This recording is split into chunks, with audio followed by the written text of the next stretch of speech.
जय हिंद दोस्तों, घटना चक्र के क्लास में आपका स्वागत है। इस क्लास में हम संविधान संशोधन पढ़ेंगे जो आर्टिकल 368 में है। तो चलिए शुरू करते हैं। यदि वीडियो पसंद आए तो लाइक सब्सक्राइब कीजिएगा, नहीं पसंद आए तो कुछ मत कीजिएगा, आपकी मर्जी। अनुच्छेद 368 के अंतर्गत संसद संविधान के किसी भाग में संशोधन कर सकता है। एकदम सही है दोस्तों। संसद भारत की जनता द्वारा निर्वाचित उच्चतम विधायी संस्था, ये भी सही है दोस्तों। ए और आर दोनों सत्य है और आर एक ही सही स्पष्टीकरण भी कर रही है। नेक्स्ट देखते हैं। भारत के संविधान के अनुच्छेद 368 के अनुसार संसद निम्नलिखित में से किसके द्वारा संविधान के किसी उपबंध में संशोधन कर सकेगा। तो आपका सही आंसर है परिवहन में भी करेगा, परिवर्तन, निःसलन, ऑल ऑफ दिस हो जाएगा दोस्तों। 1 2 3 नहीं देखते हैं। निम्नलिखित विधेयकों में से किस एक का भारतीय संसद के दोनों सदनों द्वारा अलग अलग विषय बहुमत से पारित होना आवश्यक है। तो आपका सही आंसर संविधान संशोधन विधेयक। भारतीय संविधान में किस अनुच्छेद के प्रावधान के अंतर्गत संशोधन किया जा सकता है। तो आपका सही आंसर 368। नेक्स्ट देखते हैं। भारत के संविधान के किस अनुच्छेद में उसके संशोधन की प्रक्रिया दी गई है। तो सही आंसर 368। यदि वीडियो पसंद है तो सब्सक्राइब कीजिएगा दोस्तों, आपके एक सब्सक्राइब से हमें मोटिवेशन मिलता है। यदि आपको वीडियो लाइव चाहिए होगा तो आप कमेंट में कीजिएगा कि सर हमको लाइव पढ़ाइए, हम लाइव पढ़ाना शुरू कर देंगे। ये बस MCQ है, आप अपना नॉलेज इससे और बेहतर कर सकते हैं। जितना पढ़े हैं रात में आप आराम से बैठे जाइए घर पे और MCQ करिए, देखिए कि आपको कहाँ तक याद है। संविधान में संशोधन की पहली की जा सकती है। तो सही आंसर संसद के किसी एक सदन में। नेक्स्ट देखते हैं। भारतीय संविधान में संशोधन के लिए विधेयक लाया जा सकता है। तो आपका सही आंसर या तो लोकसभा या तो राज्यसभा, दोनों में से कोई एक सदन में लाया जा सकता है। आइए फिर देखते हैं। निम्नलिखित कथनों पर विचार कीजिए। भारतीय संविधान में कोई संशोधन लाने का उपक्रम किया जा सकता है। तो आपका पहला ऑप्शन है लोकसभा द्वारा, एकदम सही है। राज्यसभा द्वारा, एकदम सही है। बस दोस्तों यही दोनों सही है, बाकी 3 और 4 गलत है। नेक्स्ट देखते हैं। भारत के संविधान के अनुच्छेद 368 के क्लॉज 2 के उपबंध के तहत यदि कोई विधेयक भारत की संसद द्वारा पारित होने के पश्चात राजस्थान विधानसभा के पास संकल्प द्वारा अनुशंसन के लिए आता है तो विधानसभा संकल्प पारित कर सकती है। एकदम सही है दोस्तों। विधानसभा संकल्प अस्वीकार कर सकती है, ये भी सही है, मतलब हटा उसको मान नहीं सकती, ये भी सही है। ऐसे संकल्प में कोई संशोधन प्रस्तावित नहीं किया जा सकता, ये भी सही है दोस्तों। और अब दिस हो जाएगा, तीनों सही है, ये भी सही। आइए नेक्स्ट देखते हैं। भारतीय संविधान के किस अनुसार निम्न विषयों पर संवैधानिक संशोधन के लिए कम से कम आधे राज्य के विधानमंडल द्वारा संतुष्टि आवश्यक है। तो आपका पहला ऑप्शन है संविधान के संघीय प्रावधान से, एकदम सही है। फिर सर्वोच्च न्यायालय के अधिकार से, फिर संविधान संशोधन की प्रक्रिया से, ये तीनों सही है। बाकी आपका 1 2 3 सही है किंतु 4 गलत है। नेक्स्ट देखते हैं।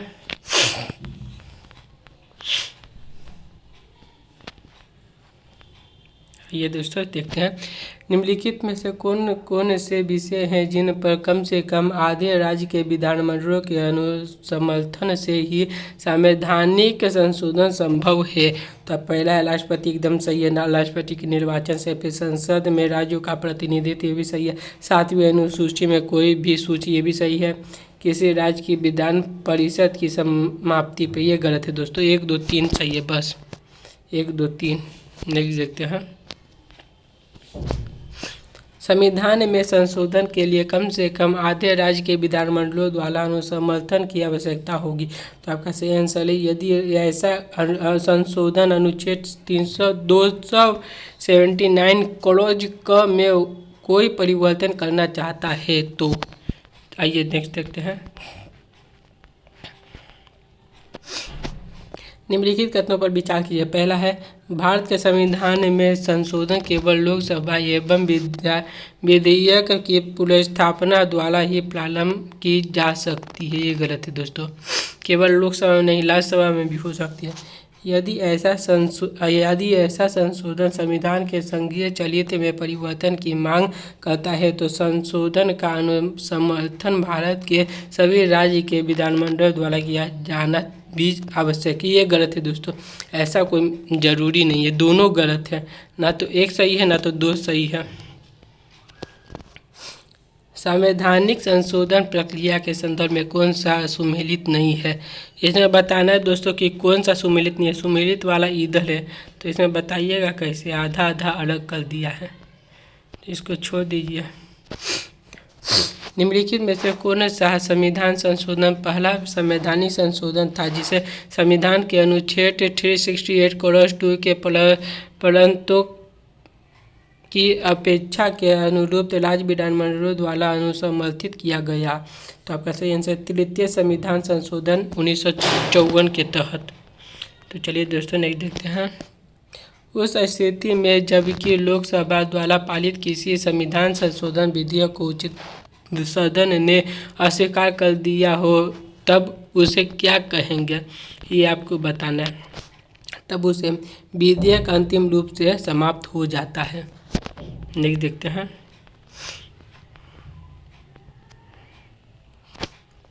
निम्नलिखित कथनों पर विचार कीजिए। पहला है किसी संविधान संशोधन विधेयक को भारत के राष्ट्रपति की पूर्व सिफारिश की अपेक्षा होती है। नहीं दोस्तों, पूर्व सिफारिश की नहीं, बिना अनुमति के ही कर सकते हैं, ये गलत है। दूसरा, जब कोई संविधान संशोधन विधेयक भारत के राष्ट्रपति के समक्ष प्रस्तुत किया जाता है तो भारत के राष्ट्रपति के लिए एक बाध्यकल है कि वह अपनी अनुमति दे। हाँ, ये सही है, ये सही है दोस्तों। किसी लाश को यदि संसद मिलाने जा रहा है और राष्ट्रपति से बस ये बोलेंगे कि हम किसी लाश को मिलाने जा रहे हैं, तो इसमें राष्ट्रपति कोई टूटा नहीं कर सकता, सीधे अनुमति अपना दे देंगे। तो चलिए तीसरा देखते हैं। संविधान संशोधन विधेयक लोकसभा और राज्यसभा दोनों द्वारा विशेष बहुमत से पारित होना ही चाहिए, इसके लिए संयुक्त बैठक का कोई उपबंध नहीं है। हाँ दोस्तों, ये भी सही है, 2 और 3 सही है, आपका सही आंसर बी। नेक्स्ट देखते हैं। संविधान संशोधन से संबंधित निम्नलिखित कथनों पर विचार कीजिए। तो आइए विचार करते हैं दोस्तों।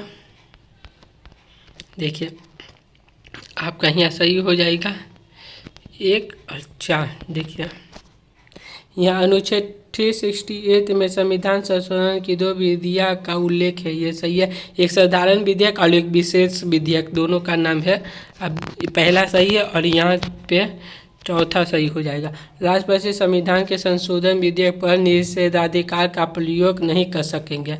नेक्स्ट देखते हैं।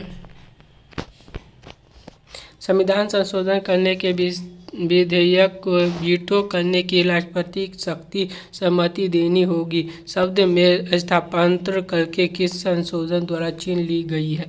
तो आपका सही आंसर 24वां संविधान संशोधन। नेक्स्ट देखते हैं।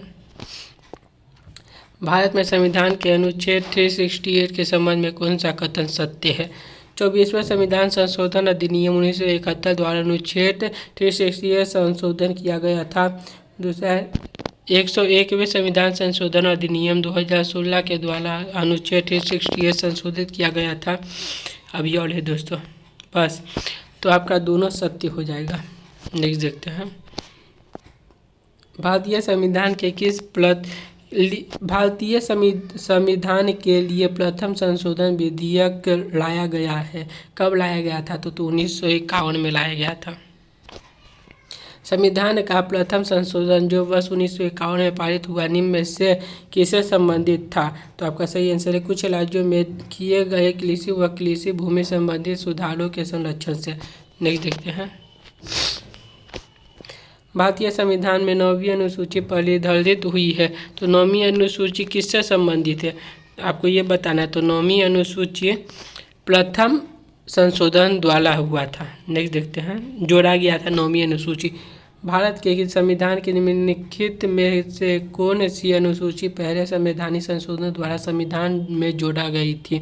तो आपका सही है 9वीं अनुसूची। इसके पीछे भी देखे थे। भारत में निम्नलिखित में से किस संविधान संशोधन के लिए व्यापक रूप से यह माना गया है कि उसे मूल अधिकारियों की न्यायिक व्याख्या को अधिभूत करने के लिए अधिनियमित किया गया है? तो आपका सही आंसर पहला संशोधन। नहीं देखते हैं। यदि वीडियो पसंद आए तो सब्सक्राइब जरूर कीजिएगा। भारत के उच्चतम न्यायालय के न्यायाधीश की आय ऐसे प्राधिकारी द्वारा और ऐसी रीति से अवधारित की जाएगी जिसका संसद विधि द्वारा उपवंत अंतर स्थापित किया गया। तो आपका सही आंसर 15वें संविधान संशोधन द्वारा। नेक्स्ट देखते हैं। भारतीय रियासतों के शासकों के विषय अधिकारों प्लीवी परसों की समाप्ति कब की गई थी? तो आपका सही आंसर है 1971। मिलान क्वेश्चन है दोस्तों, इसमें आपको बस एक चुनना है, बाकी सब अपने आप ही मिल जाएगा। आइए देखते हैं। पहला मिलाना है 13वां संशोधन। तो 13वां संशोधन किससे संबंधित है? राष्ट्रपति, उपराष्ट्रपति से स्पीकर, प्रधानमंत्री के चुनाव को चुनौती से नहीं दी गई है। दूसरा 18वां संविधान संशोधन। तो 18वां किससे संबंधित है ये देखना है।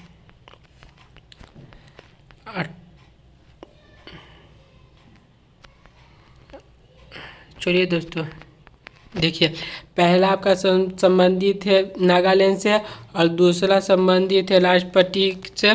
तो आपका सही आंसर हो जाएगा डी। नेक्स्ट देखते हैं। हमको ये नहीं समझ में आया था, माफ़ कीजिएगा दोस्तों। लीजिए, इसको मिलान आप बनाइएगा। मिलान वाला ऐसे पूछा नहीं जाता है, बस कुछ कुछ दे देता है, तो ये मिलान खुद ही आप कर लीजिएगा। हम बस इम्पोर्टेंट चीज़ आपको पढ़ा सकते हैं। मिलान वाला में उतना पूछेगा नहीं, जैसे ये इम्पोर्टेंट है, ये जरूर पूछा जाएगा आपसे। ये लिखित हम देते हैं।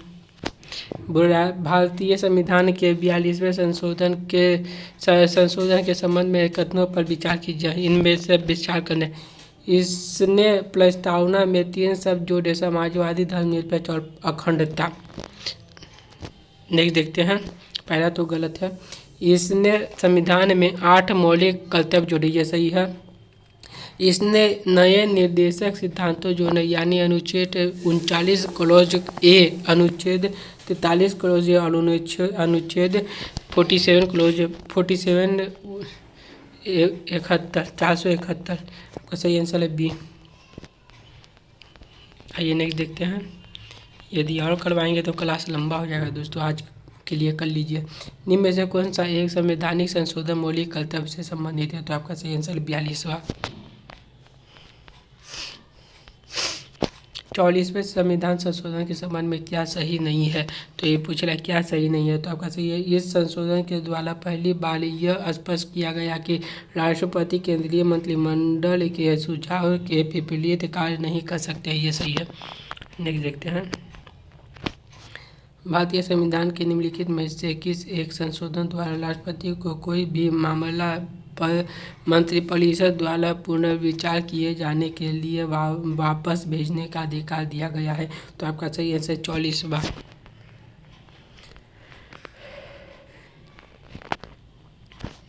निम्नलिखित कथनों पर विचार कीजिए। तो आपका पहला कथन है भारत के संविधान के 44वें संशोधन द्वारा लाए गए एक अनुच्छेद ने प्रधानमंत्री के निर्वाचन को न्यायिक पुनर्वलोकन के परे कर दिया। तो आपका ये गलत है। दूसरा देखते हैं। भारत के संविधान के 99वें संशोधन को भारत के उच्चतम न्यायालय ने अभिखंड कर दिया क्योंकि यह न्यायालय के स्वतंत्रता का अतिक्रमण करता था। तो ये सही है दोस्तों, बी एकदम सही है। ये गलत है, केवल बी ही होगा। राष्ट्रीय न्यायिक नियुक्ति आयोग से संबंधित कौन से संविधान संशोधन अधिनियम को उच्चतम न्यायालय की संविधान पीठ के असंवैधानिक घोषित कर दिया गया था? तो 99वें संविधान संशोधन अधिनियम को। नेक्स्ट देखते हैं। विधानसभा में किसी दल के निर्वाचन सदस्यों को दल बदल पर निम्नलिखित में से किसने प्रतिबंध लगाया था? तो सही आंसर संविधान का 52वां संविधान संशोधन। निम्न में से संविधान संशोधन में से किस एक के द्वारा पहली बार संविधान में दल बदल विरोधी प्रावधान किया गया था? तो आपका सही आंसर 52वां संविधान संशोधन। संविधान का 52वां संशोधन संबंधित है? तो दल बदल। बाद में राजनीतिक दलों से दल बदल की बुराई को किस संशोधन के अंतर्गत अधिनियमित किया गया है? तो आपका सही है 52वां संविधान संशोधन। भारतीय संविधान के प्राधिकृत हिंदी पाठ को निम्नलिखित संविधान संशोधन में से किसके द्वारा प्रकाशित करने के लिए अधिकृत किया है? तो आपका सही आंसर है 58वां संविधान संशोधन 1987। इसको और देखते हैं दोस्तों कितना है। यदि आज कल आ सकें तो कल आ दें, किंतु ये बहुत बड़ा है और आपका टाइम भी बहुत वेस्ट हो जाएगा, आपके पास टाइम है ही नहीं। और इतना क्वेश्चन, अभी बहुत क्वेश्चन बचा है दोस्तों, तो आज के लिए इतना ही रखते हैं। यदि लंबा क्लास लेंगे तो आपको ही पसंद नहीं आएगा, बोलेगा कि सर थोड़ा सा कम क्लास लीजिए, पहले ही से बहुत क्लास में बिजी रहते हैं। तो इतना ही क्लास लेते हैं, कल हम राजभाषा पढ़ेंगे। तो आज के लिए इतना ही, जय हिंद।